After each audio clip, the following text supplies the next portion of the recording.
Hi, ladies and gentlemen. Eddie Marcus here again.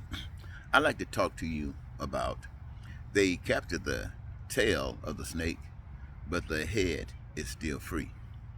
They say that the head is still free because the rich wants that voice out there to make sure that whatever it can do to rip off the rest of the nation, to empower the rich by giving them all the money and assets in the world is fine.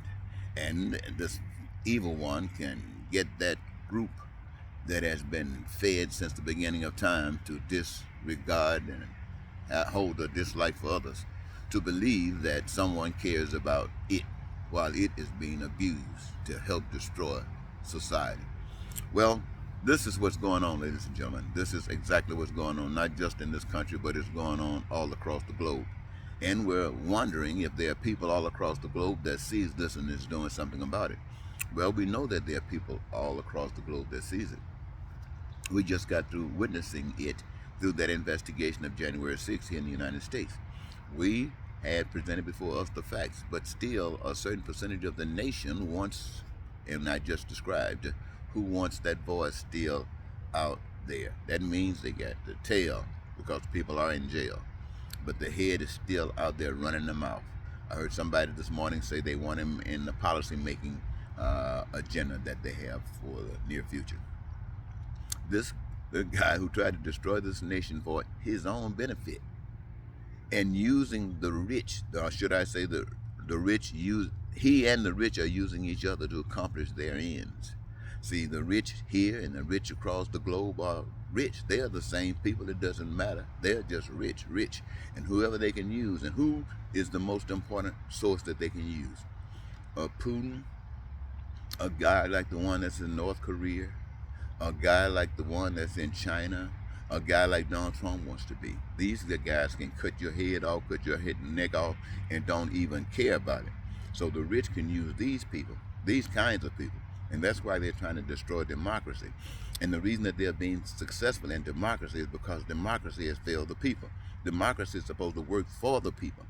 Even when you don't get your way, it doesn't work against you. It works for you. In a democracy. This is not a democracy. This is a con. This is a con that's being perpetrated on the people all over the globe. It's not just America, but we are responsible for right now for what's happening in America. We are responsible. And what I'm saying to you, ladies and gentlemen, they are perpetuating as much evil. Who? The evil ones, the ones who don't care about righteousness. They are perpetuating as much evil as they possibly can. And the ones who don't want to go that low in the evil, you can't just stand there in that little wallow in a little light evil. You got to get out of evil altogether and do the right thing. And what is the right thing? Do those things that are done in the society, that are essential for life, that are essential. And make sure that your policies are designed in such a way that they work for everyone. I've been here since what Reagan. I mean, I was here before then, but I've been paying attention. And all of the presidents, Reagan, well, when Reagan, I was still crazy. But take that Bush, that older Bush, the dad, and then the Clinton,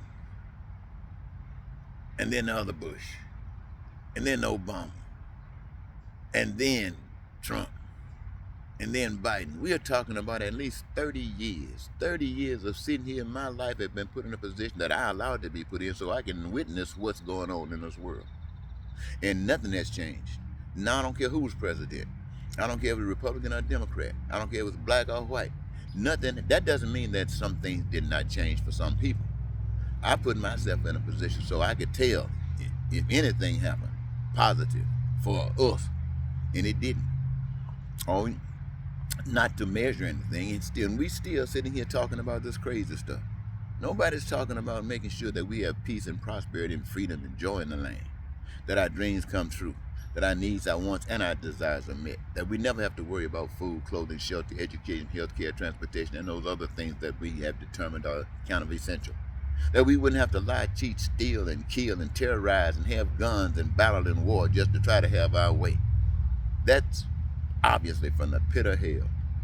And we have accepted it as a norm. It's not real, ladies and gentlemen. It exists because there are those who want to be God, and there are those who say, well, give me a piece of the pie and I'll stick by your side. That's exactly what's going on. But life is requiring, my friends, that you give allegiance and loyalty to the power that is responsible for all existence. And it is calling and challenging each and every last one of us to do just that, even at the threat of putting your life on the line, dying, believing that there's a God somewhere, dying that you believe that if life is worth living and you die for what you're dying for, that the power behind life will raise you again, if that's of value to you. And if it's not, then you've just served your turn. But you will not.